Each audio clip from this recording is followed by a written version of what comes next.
Good afternoon, folks. This is your free video from seasonalswingtrader.com. Today we're going to take a look at OLN or Olin Corp. And as you can see from the chart, we dropped yesterday after the market during post earnings, so we gapped down lower today. Came right to the 200-day average here at 28.60, and we're trading a little bit higher today at 29.73, or up about a quarter. So now that we're post earnings, we're watching this chart for a possible seasonal trend to the upside. You can see here on the daily chart we've got a couple areas of support right around this 29 area, so we're trading 75 cents above that support line. If we drill down to a longer term chart and look at the weekly here, let's scrunch this in. You can see going all the way back to 2016, we do have a line of support right at that level. We've got touches here, broke through here, and we've got a couple of touches here, again on the weekly chart, so the longer term time period holds more merit. Now, we do look a little weak. We made a double top here. We've since flashed down. We tested the 50-day average a couple of times on the weekly chart. If we flip back to the daily chart here, you can see our shorter term averages, the 9 and the 20, also crossing down, the 9 crossing down below the 20.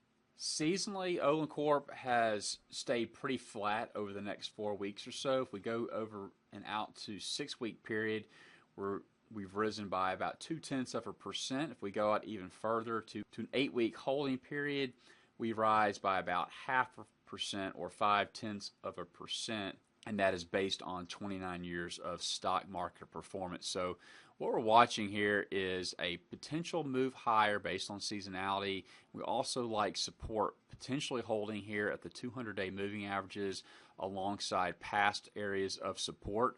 Now, if we start breaking down and get a close lower, and this does not end today as a bullish reversal candle, and we close on the lower end of the wick, we would prefer to step aside on the trade. A couple of ideas we like on this particular trade here is we're trading at 29.78 as of the recording. We like buying shares of the underlying and selling covered calls against it, so that's you can look to sell out of the money calls or at the money or even in the money. Let's go to the August contract with 10 days left till expiration. We're trading at 29.75. We bought the stock here at 29.75 and sold the 29 halves. We take a loss of 25 cents if we were to get called away, but we keep 70 cents of premium.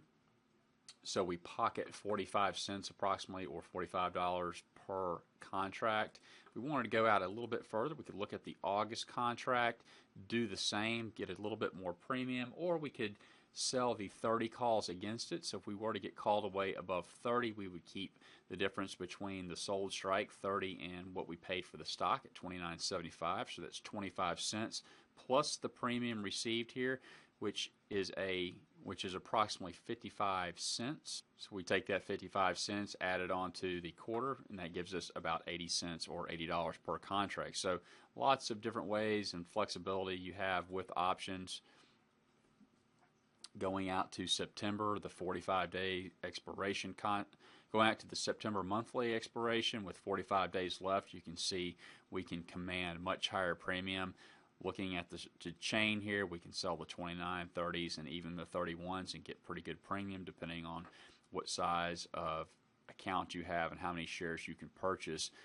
And keep in mind that any shares we do not get called away from, meaning that we are not above these strikes at expiration, you still get to keep all of the premium you sold, which goes against your overall cost basis on the stock, on the original stock purchase. So that's the beauty of option. Gives us lots of flexibility, lots of quote-unquote options to use. If you have any questions about any of these strategies, feel free to email us, support@seasonalswingtrader.com. We'll see you on the next update. Traders, like what you see, want more trade ideas each week? Take a $7 30-day complete member access trial by clicking the link below. You'll have immediate access to analysis and seasonal trade ideas on over 35 commodity and currency futures markets, as well as coverage on all of the major stocks, exchanges, and ETFs in the U.S. marketplace. If you like us, follow us on Twitter and Facebook, like us on YouTube, and we hope to see you on the inside.